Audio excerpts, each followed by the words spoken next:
Bible अध्ययन का 15वां दिन। उत्पत्ति ग्रंथ अध्याय 29। इसके बाद याकूब आगे बढ़ा और वह पूर्व के निवासियों के देश में पहुंचा। सहसा उसकी दृष्टि किसी खेत में एक कुएं पर जा पड़ी।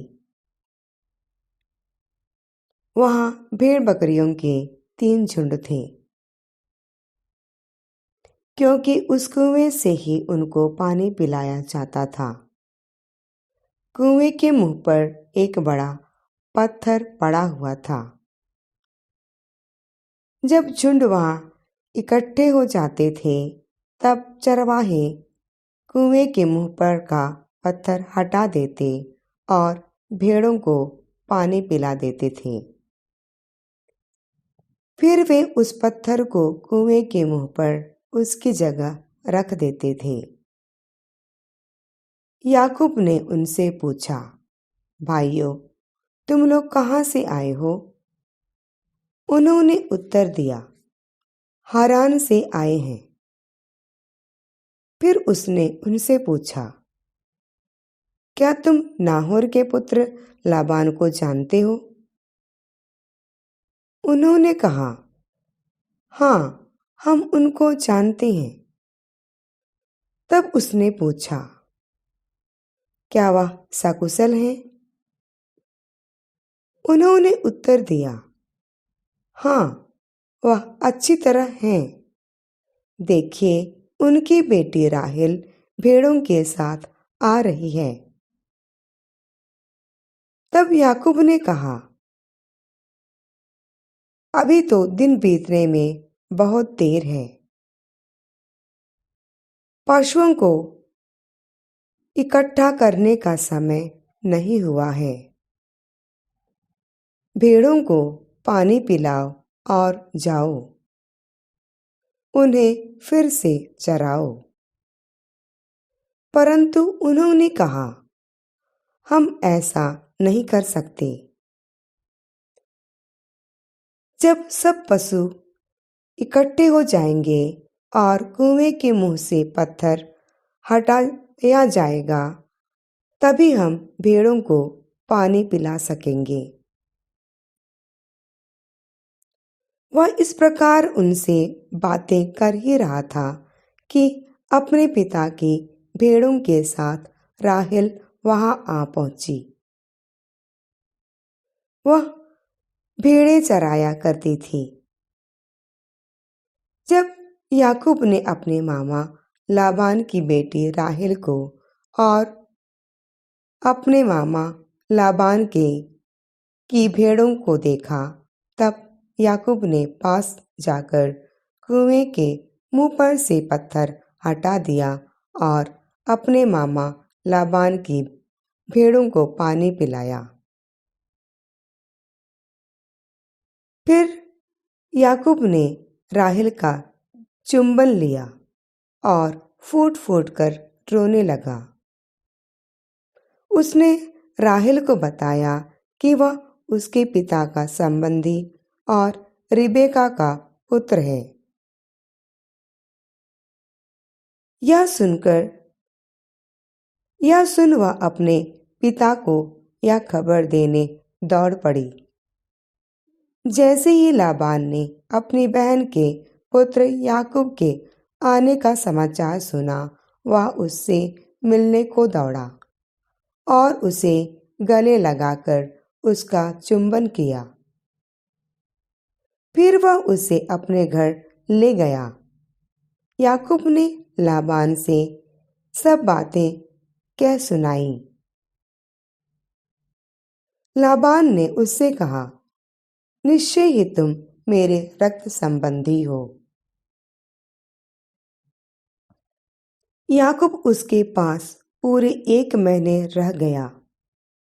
इसके बाद लाबान ने उससे कहा, तुम मेरे ही कुटुंब के हो, तो क्या इसलिए तुम मुफ्त में मेरी सेवा करते रहोगे? मुझे बताओ कि तुम्हारी मजदूरी क्या होनी चाहिए?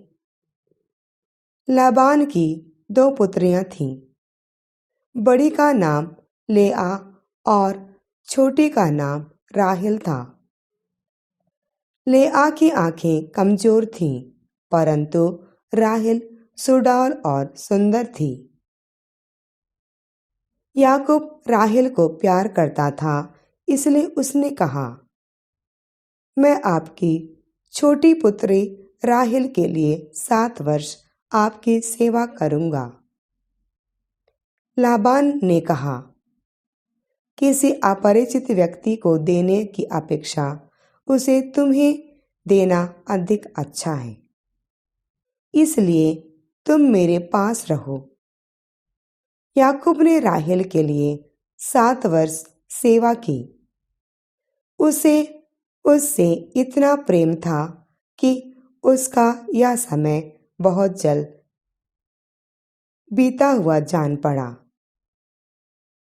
इसके बाद याकूब ने लाबान से कहा, अब मेरी पत्नी मुझे दीजिए, जिससे मैं उसके साथ रहूं। मेरा सेवा काल अवश्य पूरा हो चुका है।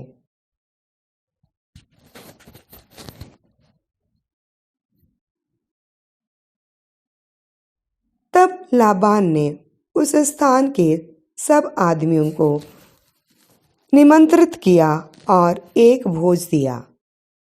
शाम को वह अपनी पुत्री लेआ को याकूब के पास ले गया और उसने उसके साथ रात बिताई। लाबान ने अपनी दासी जिल्पा को अपनी पुत्री लेआ के लिए दासी के रूप में दिया। सवेरे मालूम पड़ा कि वह तो लेआ थी। तब याकूब ने लाबान से कहा, आपने मेरे साथ ऐसा क्यों किया? क्या मैंने राहेल के लिए ही आपकी सेवा नहीं की? फिर आपने मुझे धोखा क्यों दिया? लाबान ने उत्तर दिया, हमारे देश में ऐसा नहीं होता कि बड़ी बेटी के रहते छोटी का विवाह कर दिया जाए। इसके बाद पूरे 1 सप्ताह भर रहो। इसके साथ पूरे 1 सप्ताह भर रहो। इसके बाद मैं तुम्हें दूसरी को भी दे दूंगा। उसके लिए भी तुम्हें मेरे यहाँ और 7 वर्ष सेवा करनी पड़ेगी। याकूब ने ऐसा ही किया। उसने पूरा सप्ताह उसके साथ बिताया। इसके बाद लाबान ने अपनी पुत्री राहेल को भी पत्नी के रूप में उसे दे दिया। लाबान ने अपनी दासी बिल्हा को अपनी पुत्री राहेल के लिए दासी के रूप में दिया। तब याकूब का राहेल से भी संसर्ग हुआ। वह राहेल को लेआ से अधिक प्यार करता था। उसने उसके लिए वहां और 7 वर्षों तक सेवा की। जब प्रभु ने देखा कि लेआ को समुचित प्यार नहीं मिल रहा है, जब प्रभु ने देखा कि लेआ को समुचित प्यार नहीं मिल पा रहा है, तब उसने उसे पुत्रवती बनाया, परंतु राहेल निसंतान रही। लेआ गर्भवती हुई और उसे एक पुत्र पैदा हुआ। उसने उसका नाम रूबेन रखा, क्योंकि उसने कहा, प्रभु ने मेरे दुख को समझा है। अब मेरे पति मुझसे अवश्य प्रेम करेंगे। इसके बाद वह फिर गर्भवती हुई और उसे एक और पुत्र हुआ। वह बोली, प्रभु ने यह जानकर कि मुझसे समुचित प्रेम नहीं किया जाता है, मुझे यह पुत्र भी दिया है। उसने उसका नाम सिमओन रखा। वह फिर गर्भवती हुई और उसे एक पुत्र और हुआ। वह बोली, अवश्य ही अब मेरे पति मुझसे प्रेम करेंगे, क्योंकि मैं उनके लिए 3 पुत्रों को जन्म दे चुकी हूँ। इसलिए उसने उसका नाम लेवी रखा। इसके बाद वह फिर गर्भवती हुई और उसे फिर एक पुत्र हुआ।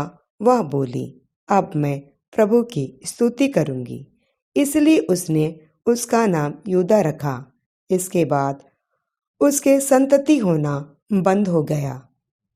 उत्पत्ति ग्रंथ अध्याय 30।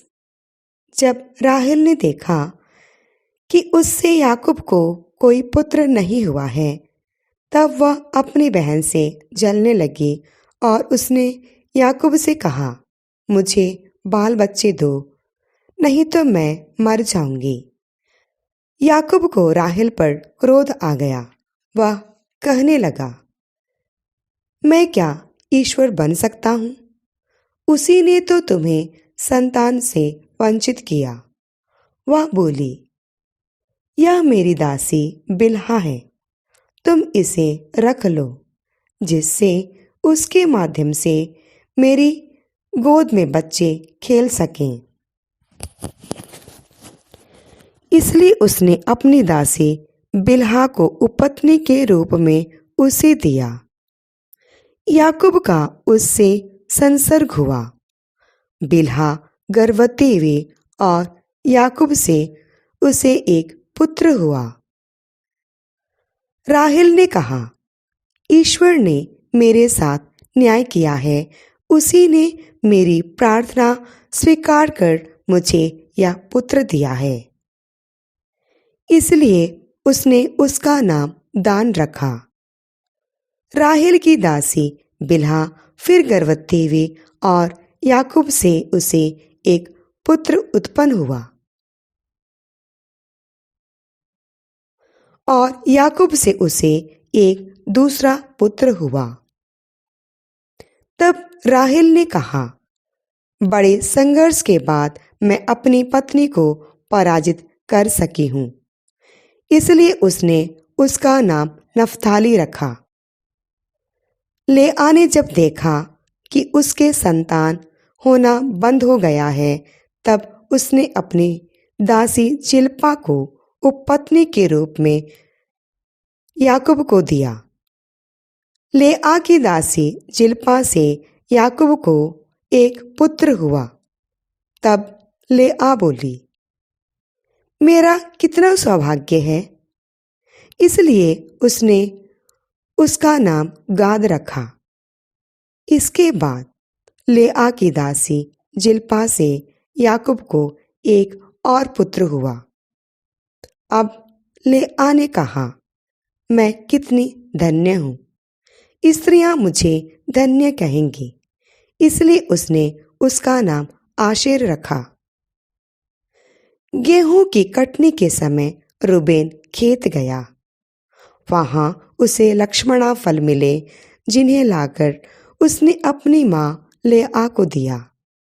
तब राहेल ने लेआ से कहा, कृपया मुझे अपने पुत्र के लाए हुए लक्ष्मणा फलों में से थोड़ा दे दो।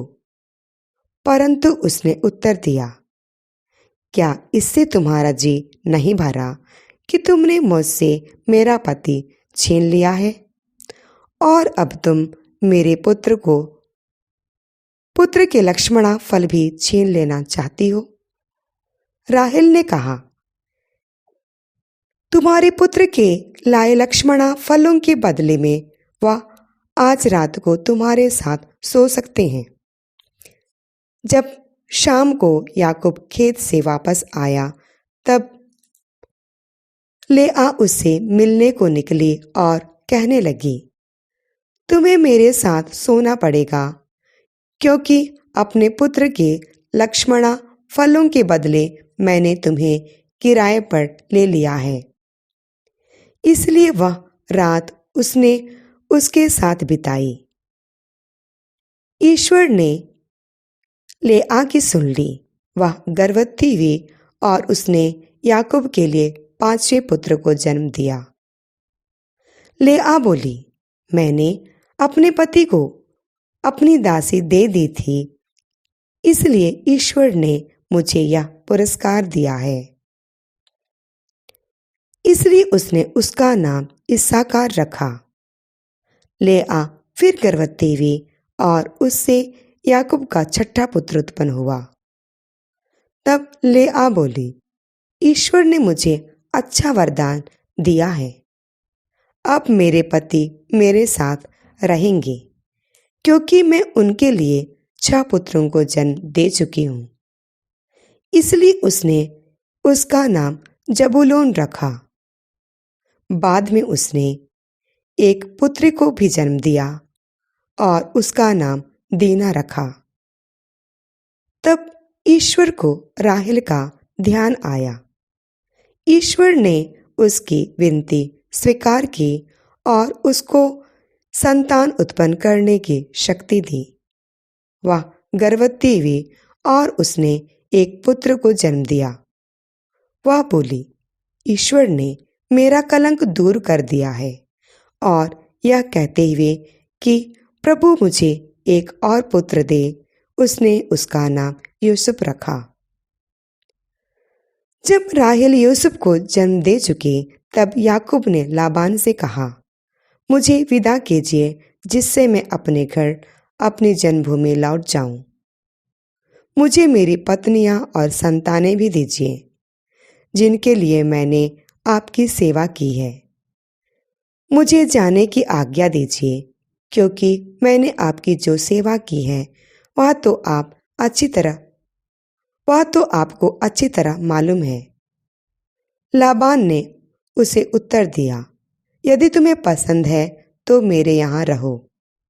प्रभु ने तुम्हारे कारण ही मुझे भी आशीर्वाद दिया है। मैंने ऐसा अनुभव किया है। आगे उसने कहा, तुम अपनी जो मजदूरी बतलाओ, मैं तुम्हें दे दूंगा। याकूब ने उसको उत्तर दिया, मैंने आपकी जो सेवा की है और आपका पशुधन मेरे रहते किस प्रकार बढ़ गया, वह आप स्वयं जानते हैं। मेरे आने से पहले आपके पास जो थोड़ा सा था, वह बढ़कर आज कितना अधिक हो गया है। और जहाँ भी मैं जाता रहा, वहाँ प्रभु ने आपको आशीर्वाद दिया है। लेकिन अब मैं अपनी घर गृहस्थी के लिए कब काम करूँगा? उसने उत्तर दिया, मुझे तुमको क्या देना चाहिए? याकूब ने कहा, आपको मुझे कुछ नहीं देना चाहिए। आगे भी मैं आपकी भेड़ बकरियों को चराऊंगा और उनकी देखरेख करूंगा।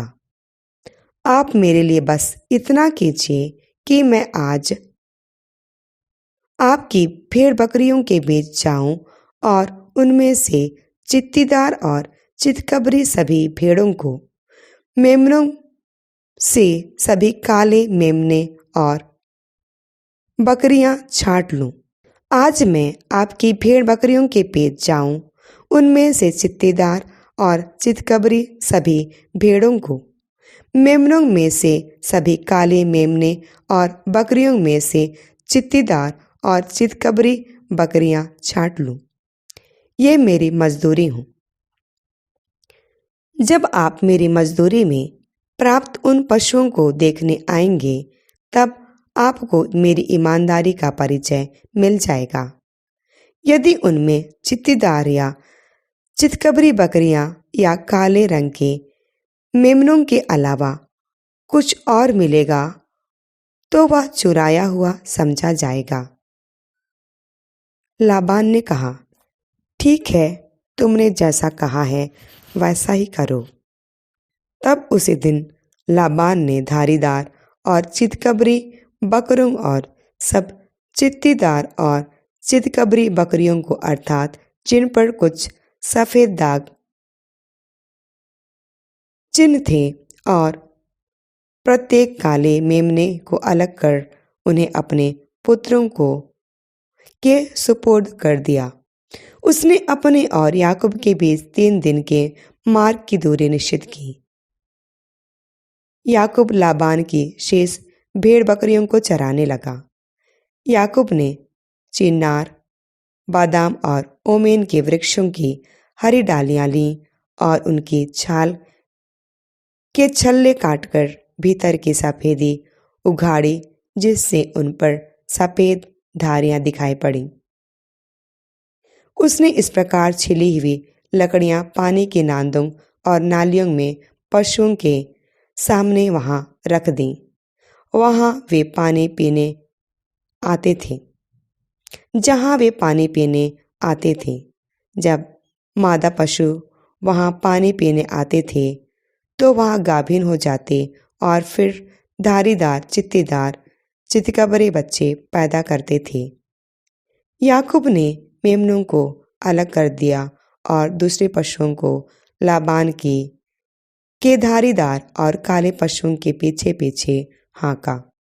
इस प्रकार उसने अपना निजी झुंड तैयार किया और उसे लाबान के झुंड से नहीं मिलने दिया। जब जब हष्टपुष्ट भेड़ बकरियां गाभिन होने को होती, याकूब उन डालियों को नांदों में रख देता था, जिससे वे डालियों को देखकर गाभिन हो जाएं। लेकिन वह झुंड की कमजोर भेड़ बकरियों के सामने उन्हें नहीं रखता। इस तरह लाबान को कमजोर और याकूब को हष्टपुष्ट पशु मिल जाते थे। इससे वह बहुत अधिक धनी हो गया। उसके पास बहुत सी भेड़ बकरियां, दास दासियां, ऊंट और गधे हो गए। अय्यूब का ग्रंथ अध्याय 19। अय्यूब ने उत्तर देते हुए कहा, तुम लोग कब तक मुझे सताते रहोगे और अपने शब्दों से मुझे रौंदते रहोगे? तुमने 10 बार मेरा अपमान किया। क्या तुमको मुझे सताते हुए लज्जा नहीं? यदि मैं सचमुच भटक गया तो उससे तुमको क्या? यदि तुम अपने को मुझसे बड़ा प्रमाणित करना और मेरी दुर्दशा के कारण मेरी निंदा करना चाहते हो, तो यह जान लो कि ईश्वर ने मेरे साथ अन्याय किया और मुझे अपने जाल में फंसाया है। यदि मैं अत्याचार की आवाज लगाता तो कोई नहीं सुनता। मैं दुहाई देता हूं, किंतु मेरे साथ अन्याय होता रहता है। उसने मेरा मार्ग बंद कर दिया, मैं आगे नहीं बढ़ सकता। उसने मेरा पथ अंधकार से ढक दिया। उसने मेरी प्रतिष्ठा मुझसे छीन ली है। वह चारों ओर से मेरी जड़ काटता है। उसने मेरी आशा का वृक्ष उखाड़ा है। उसका क्रोध मुझ पर भड़क उठा। उसने मेरे साथ शत्रु जैसा व्यवहार किया। उसके सैनिक मेरी ओर आगे बढ़ते हैं। वे मेरे पास तक का मार्ग बनाते और मेरे तंबू की घेराबंदी करते हैं। उसने मेरे भाई बहनों को मुझसे दूर कर दिया। मेरे परिचित मुझे पराया समझते हैं। मेरे संबंधी मुझे छोड़कर चले गए। मेरे मित्रों ने मुझे भुला दिया। मेरे अतिथि और दासियां मुझे परदेशी समझते हैं। मैं उनकी दृष्टि में अपरिचित बन गया हूँ। मैं अपने नौकर को बुलाता हूँ, वह उत्तर तक नहीं देता।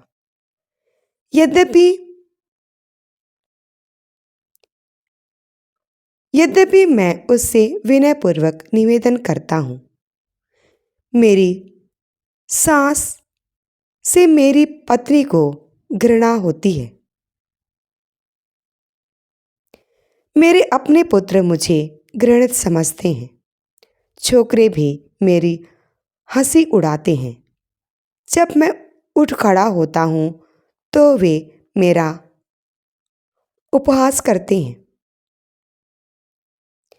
मेरे पुराने मित्र मेरा तिरस्कार करते, मेरे आदमी मुझसे मुंह मोड़ते हैं। मेरी चमड़ी मेरी हड्डियों से चिपक गई। मैं मृत्यु से बाल बाल बचा हूँ। मेरे मित्रों, मुझ पर दया करो, क्योंकि प्रभु के हाथ ने मेरा स्पर्श किया। तुम ईश्वर की तरह मुझे क्यों सताते हो? तुम मुझे क्यों निगलना चाहते हो? ओह, कौन मेरे ये शब्द लिखेगा? कौन इन्हें लोहे की छेनी और शीशे से किसी स्मारक पर अंकित करेगा? इन्हें सदा के लिए चट्टान पर उत्कीर्ण करेगा। मैं यह जानता हूँ कि मेरा रक्षक जीवित है और वह अंत में पृथ्वी पर खड़ा हो जाएगा। जब मैं जागूंगा, मैं खड़ा हो जाऊंगा, तब मैं इस शरीर में ईश्वर के दर्शन करूंगा। मैं स्वयं उसके दर्शन करूंगा, मेरी ही आंखें उसे देखेंगी। मेरा हृदय उसके दर्शनों के लिए तरसता है। यदि तुम सोचते हो हम उसे किस प्रकार सताएं, क्योंकि वह अपनी दुर्गति का कारण है, तो तुम अपनी तलवार से सावधान रहो, क्योंकि तुम्हारी क्रूरता तलवार के दंड के योग्य है। तब तुम जान जाओगे कि न्याय होता है। अय्यूब का ग्रंथ अध्याय 20। तब नामाती सोफर ने उत्तर देते हुए कहा, तुम्हारी व्याकुलता के कारण मेरे विचार मुझे बोलने को बाध्य करते हैं। तुम्हारी आलोचना मेरा अपमान करती है। मेरी बुद्धि मुझे उत्तर सुझाती है। क्या तुम यह नहीं जानते कि प्राचीन काल से, उस समय से जब मनुष्य पृथ्वी पर प्रकट हुआ, दुष्ट की विजय अल्पकालीन है, विधर्मी का आनंद क्षणभंगुर है। उसकी लंबाई भले ही आकाश की तरह ऊंची हो, उसका सिर भले ही बादलों तक पहुंचता हो, किंतु वह अपने मल की तरह सदा के लिए लुप्त हो जाएगा। जो उसे देखा करते थे वे बोल उठेंगे, वह कहाँ है? वह स्वप्न की तरह मिट जाएगा और उसका कहीं पता नहीं चलेगा। वह रात के दृश्य की तरह अंतर्धान होगा। जो आँख उसे देखा करती थी, वह अब उसे नहीं देखेगी। उसके अपने घर में उसका कहीं पता नहीं चलेगा। उसके पुत्र दरिद्रों को क्षतिपूर्ति देंगे, उसके हाथ उसकी संपत्ति लौटाएंगे। उसकी हड्डियां जवानी के जोश से भरी थीं, किंतु वे उसके साथ धूल में पड़ी रहेंगी। बुराई का स्वाद उसे इतना पसंद है कि वह उसे अपने जीभ के नीचे छिपाता है, उसे अपने मुंह में रखता और उसका तालू उसका स्वाद लेता रहता है। फिर भी उसका भोजन उसके पेट में कटु बनकर नाग का विष बन जाता है। वह जो संपत्ति निगल गया था, वह उसे उगल देगा। ईश्वर उसके पेट से निकालेगा। वह नाग का विष चूसता है, सर्प का दंश उसे मारेगा। वह उन धाराओं को फिर नहीं देखेगा, उन नदियों को जो मधु और दूध से भरी हैं। उसने जो कमाया है वह उसे नहीं निगल पाएगा, वह अपने व्यापार का लाभ नहीं भोगेगा। उसने दरिद्रों पर अत्याचार किया और उन्हें निराश्रय छोड़ दिया। उसने ऐसे घरों पर अधिकार किया जिन्हें उसने नहीं बनाया। वह अपनी भूख शांत नहीं कर पाता, फिर भी वह अपनी संपत्ति नहीं बचा सकेगा। लोभ उसे खा जाता है, इसलिए उसकी सुख शांति नहीं टिकेगी। समृद्धि के शिखर पर पहुंचने पर वह चिंता करने लगेगा और विपत्ति उस पर आ पड़ेगी। जब वह भोजन पर बैठेगा तो ईश्वर का क्रोध उस पर भड़क उठेगा। वह उस पर अपना कोप भोजन की तरह बरसाएगा। यदि वह लोहे के शस्त्र से बचेगा तो कांसे का धनुष उसे छेदित करेगा। जब वह उसे अपने शरीर से निकालेगा और उसकी नोक उसे पित्ताशय से खींचेगा तो मृत्यु का डर उसे आतंकित करेगा। उसके खजाने पर अंधकार छा जाएगा। एक रहस्यमय आग उसकी संपत्ति खा जाएगी और वह सब भस्म करेगी जो उसके तंबू में रह गया है। आकाश उसकी दुष्टता प्रकट करेगा और पृथ्वी उसके विरुद्ध खड़ी हो जाएगी। क्रोध के दिन की जलधाराएं उसके घर की संपत्ति बहा ले जाएंगी। यही दुष्ट मनुष्य का वह सौभाग्य है, वह भाग्य है जिसे ईश्वर ने उसके लिए निर्धारित किया। प्रियजनों, आज हम जो अंश पढ़ते हैं उसमें याकूब अपने चाचा हारान के पास भाग जाता है और लाबान के घर पहुंचता है जब उसे यकीन हो जाता है कि उसका भाई उसे मार डालेगा। याकूब ने लाबान की दो बेटियों लिया और राहेल से शादी की। याकूब के पुत्रों में से यूसुफ के वंश में 11 बेटे और 12 बेटियां हुई। इस अनुभाग में हम पढ़ते हैं बाद में बेंजामिन का जन्म हुआ। इसी तरह इन अध्यायों में जैकब अपनी 20 साल की सेवा से थक जाने पर अपने वतन लौटना चाहता है। मैं आपके साथ हिब्रू भाषा में एक लेखन की विशिष्टता साझा कर रहा हूं, यानी कि किसी घटना का सही होना या गलत होना, चाहे वो सही हो या गलत, कभी कभी जरूरी नहीं कि इन लेखनों में हो।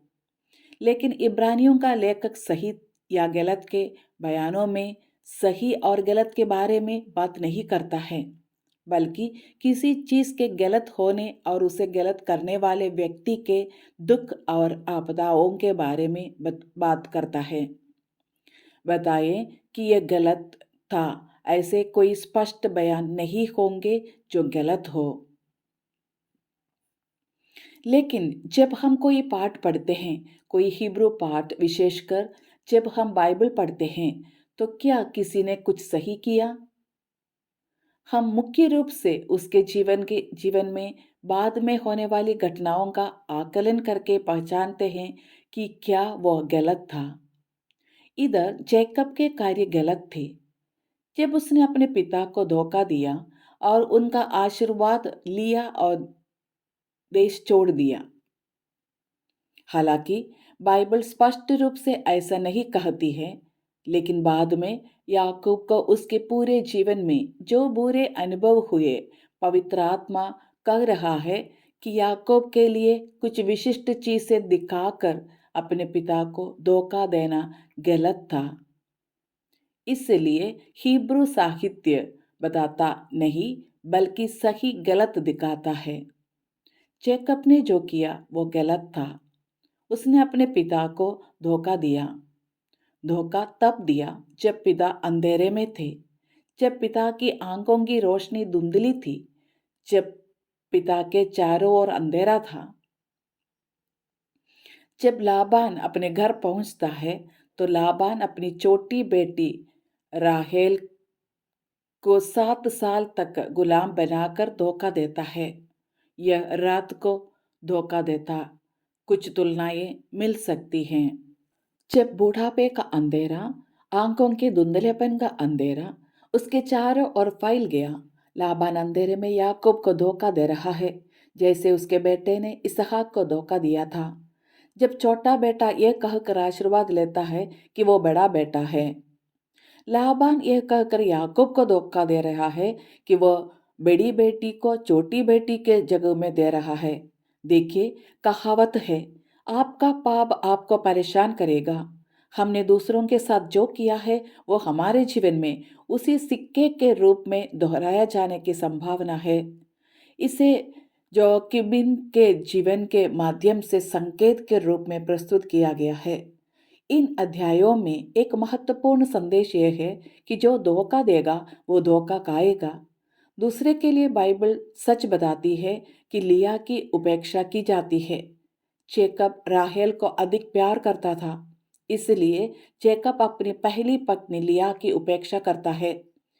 जब जेकब उसकी उपेक्षा करता है, तो भगवान उस पर विचार करता है, उसे प्रजनन क्षमता देता है। भगवान उसकी देखभाल करते हैं। ज्ञात हो कि दयालु ईश्वर की नज़र हर उपेक्षित व्यक्ति पर बनी रहती है। जेकब का पूर्वाग्रह दोहराया गया है। वास्तव में ऐसा दोबारा नहीं होना चाहिए था, क्योंकि उसकी माता रेबेका द्वारा दिखाए गए पक्षपात के कारण याकूब को इस निर्वासन में जाना पड़ा। उसे ऐसा नहीं करना चाहिए था। जैसा कि हम पढ़ते हैं, अब वह उसे अपनी पत्नी लिया और बाद में अपने कई बच्चों को दिखाता है। अब इन पत्नियों की जिंदगी में वे वही गलती दोहरा रहे हैं जो इब्राहिम की पत्नी सारा ने की थी। सारा द्वारा अपनी नौकरानी हाजिरा को इब्राहिम को देने की असदियों से इब्राहिम बहुत परेशान था। यहाँ भी ऐसा ही है।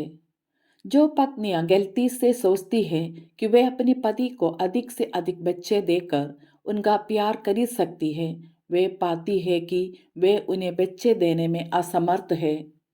वे अपने पूर्वजों की पंक्ति में सारा की गलती दोहराते हैं, जहां उन्हें अपने बच्चों पर गर्व होता है। जब उनके पति उनकी दासियों के द्वारा बच्चों को जन्म देते हैं और उनसे बच्चे पैदा करते हैं। बाद में हम देखेंगे कि भाइयों के बीच शत्रुता, प्रतिद्वंदिता, ईर्ष्या और कलह होगी। माओ द्वारा दिखाई गई ये गलती भी बन सकती है, कारण जीवन में गलतियां एक बार होती है। हमारा इस टूटे हुए जीवन में निरंतर देखभाल की आवश्यकता है, ताकि ऐसा दोबारा ना हो। यदि सावधानी नहीं बरती रही गई तो गलतियां लगातार दोहराई जाएगी। लेकिन प्रभु की योजना अभी भी चल रही है। परमेश्वर ने अभी भी याकूब या उसकी पत्नियों को नहीं छोड़ा है। ईश्वर अनंत अच्छाई, शाश्वत आशीर्वाद को संरक्षित करते हुए अपने बच्चों को आगे ले जाना जारी रखता है। प्रभु हम प्रभु हम प्रार्थना करते हैं कि आप हमारी आंखें खोल दे, जिससे हम आपकी दया कितनी गहरी है और आपका प्रेम कितना व्यापक है समझ पाए। यहाँ तक कि जब हम जीवन में गलतियां करते हैं और फिर वही गलतियां दोहराते हैं, तब भी अपना ख्याल रखने वाला हाथ हमारे जीवन में बनाए रखे, जिसके द्वारा हम आपको और भी प्यार कर पाए। धन्यवाद। मैं प्रार्थना करता हूँ कि अब आप हर उस बेटे और बेटी को स्पर्श करेंगे जो ये शब्द सुन रहे हैं। प्रियजनों, जिस मंच पर आप सुन रहे हैं, उसकी सदस्यता लेना ना भूलें।